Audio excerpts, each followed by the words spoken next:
ಈ ವಿಡಿಯೋದಲ್ಲಿ ಟ್ರೈನ್ದು ವೀಲ್ ಶೇಪ್ನ ನೋಡೋಣ ಬರ್ರಿ.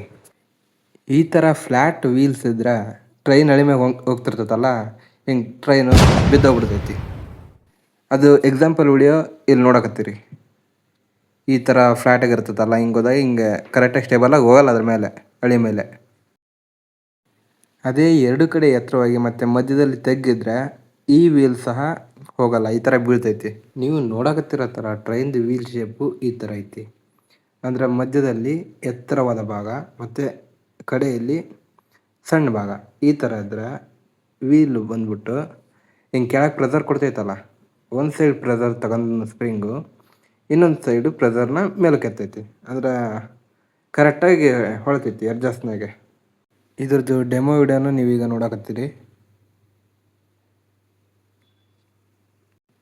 ಎಷ್ಟು ಸ್ಪೀಡ್ ಹೋದರೂ ಅದು ಹಳಿನ ತಪ್ಪಂಗಿಲ್ಲ.